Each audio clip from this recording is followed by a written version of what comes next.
동뭉치 사진을 보니까 혹합니다. 나도 이만큼 벌 수 있을까?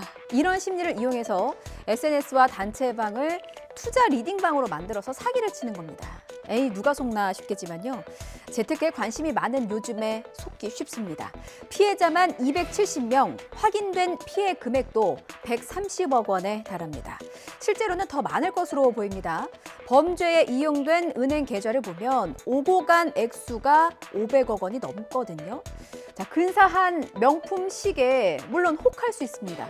피해자 대부분이 20, 30대 젊은 층인데요. 피해 사실을 쉬쉬하며 숨기는 것도 수사를 어렵게 하고 있다고 합니다. 피해 입으신 분들 부디 신고하셔서 이 사기범들이 합당한 처벌 받을 수 있게 해주십시오. 지환 기자입니다.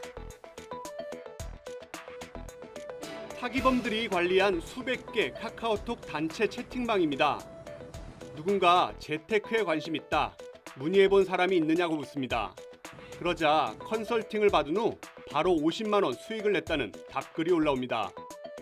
5만 원 지폐 수십 장이나 동뭉치를 인증 사진이나 영상으로 올리기도 합니다. 솔깃한 피해자들이 채팅방에 글을 남기면 곧바로 상담원을 배정해 현혹하고 사기를 치는 겁니다. 현재도 가상화폐라든가 골드 투자를 빙자하는 방식으로 진화하고 있습니다. 많은 분들이 피해를 입고도 경찰에 신고를 하지 않고 총판과 대리점을 나눠 철저한 점조직 형태로 운영했으며 1년 6개월 수사 끝에 붙잡힌 조직원만 무려 53명. 단톡방에 초대가 돼갖고요. 의미로 초대돼갖고 그렇게 시작된 거죠. 어머니가 명품 자랑 사진, 차 자랑 사진 이런 거에 혹하셔갖고 하시게 된 거예요. 경찰은 총책 34살 A씨 등 13명을 구속하고 사기는 물론 조직폭력배처럼 형량이 무거운 범죄단체 조직 혐의까지 더해 검찰로 넘겼습니다. 제지업체 한솔페이퍼텍에서 사망사고가 잇따르고 있습니다. 지난 2월에는 운전기사가 화물차에 깔려서, 최근에는 지붕을 수리하다가 떨어져서 모두 근무 중에 안타깝게 목숨을 잃었습니다. 특히 이번 추락사를 보면요. 공장 측이 외부에 수리를 맡긴 건데 적절한 안전조치도 없었습니다. 낡을 대로 낡아 녹슨 지붕을 수리하면서 안전고리를 걸 수 있는 지지대도 또 혹시나 떨어지면 받아줄 그물망조차도 없었던 겁니다. 오선열 기자가 취재했습니다. 지붕을 고치던 53살 A씨는 지난달 22일 오후 3시쯤 10m 아래로 떨어졌습니다. 일단 지원은 아니고요.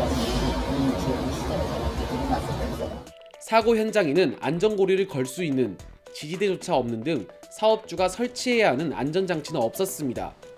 노후가 됐고 또 이번 태풍으로 해서 상당히 좀 피해가 좀 있었는가 봐요. 항상 발치사이면은 거기에 중점적으로 저희들이 수사를 하고 있고.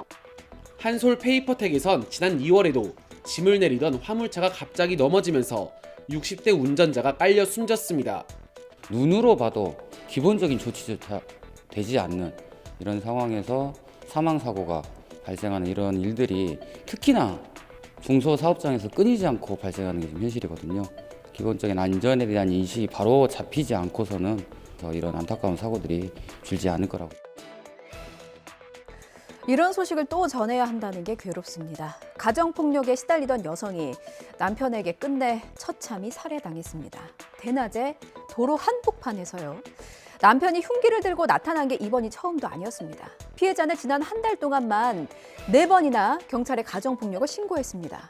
남편이 하도 때려서 수시로 연락하고 괴롭혀서 법원은 남편에게 접근 금지 명령도 내렸고요. 여성에게는 스마트워치도 지급이 됐습니다. 그런데 이 조치들도 죽음을 막아주지는 못했습니다. 가정폭력과 스토킹 문제에 대해서는 더 적극적인 조치를 해야 한다. 전문가들은 주문하고 있습니다. 양동훈 기자의 보도 먼저 보시고요. 이어서 변호사와 함께 짚어보겠습니다. 남편이 휘두른 흉기에 숨진 여성은 지난 한 달 동안 4차례나 경찰에 가정폭력 신고를 했습니다. 스마트워치를 지급하고 파출소 순찰차가 순찰을 도는 등 범죄 피해자 안전조치를 실시하였음에도 이런 불의의 사고가 일어난 점에 대해서 안타깝게 생각합니다. 법원으로부터 받아낸 접근 금지 명령도 소용없었습니다. 한 달 전 피해자를 상대로 한 흉기 상해 건은 피의자가 어지럼증이나 변호사 일정을 핑계로 미루면서 아직 조사조차 이뤄지지 않았습니다. 범죄 미리 계획하신 거예요? 아닙니다. 아내와 자녀에게 하실 말씀 없으세요? 죄송합니다.